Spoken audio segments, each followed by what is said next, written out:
is Brian from ScreenFiles.com with my 2 cents. What I wanted to look at today is the idea of superhero fatigue and how this hasn't borne out at all at the box office. I want to say maybe a year ago, maybe a little more, maybe a little less, there was a lot of talk about how superhero movies were going to kind of run their course. People were going to start losing interest in them. And that's actually a real possibility, but it hasn't been borne out by the facts. Look at how Wonder Woman is doing. Look at how Spider-Man Homecoming is projected to do. The success of these movies builds instead of declines.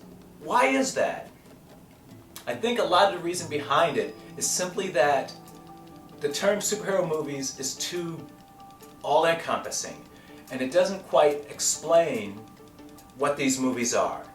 For instance, and I think a lot of the credit goes to Kevin Feige and Marvel Studios, by the way, in the sense that they're making movies that revolve around superheroes but aren't only about superheroes. And that's an important distinction. For instance, Ant-Man is more of a heist movie. It has those elements of it. Captain America: The Winter Soldier is a political thriller. It has those elements. Sure, there are superheroes in it, but that's not all the movie is. Wonder Woman is a movie directed by a woman, starring a woman. These are things that are unusual, that are grabbing people's attention. Whether or not they star superheroes or not is almost incidental. Spider-Man Homecoming is essentially a John Hughes movie. It revolves around a young person. They've actually cast an actor as Spider-Man, Tom Holland, who looks like a young person. That may sound self-evident and obvious, but it's important. He looks like a young person, so he can play a young person, and he is a young person. I think he's in his early 20s, if I recall.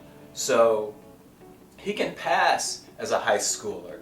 He can pass as a young college person if there's the need. And this is important because it's creating different types of movies that have superheroes in them. And that's why superhero fatigue is a nonsense concept, because we're not talking necessarily about superhero movies. We're talking about movies with superheroes in them. High school movies with superheroes in them. We're talking about political thrillers with superheroes in them. We're talking about heist movies with superheroes in them. They're beginning to expand beyond that and become more. And as a result, there is no superhero fatigue, because what you're seeing is different. Different characters, different situations, different types of movies altogether. This is only beneficial to the genre. And it not only ensures that many movies of different types will be made, but more importantly, it assures that superhero fatigue only exists in the minds of haters. Is it possible I'm wrong? Of course it is. Is there any evidence I'm wrong? None at all. This is Brian with ScreenFiles.com with my 2 cents. Peace.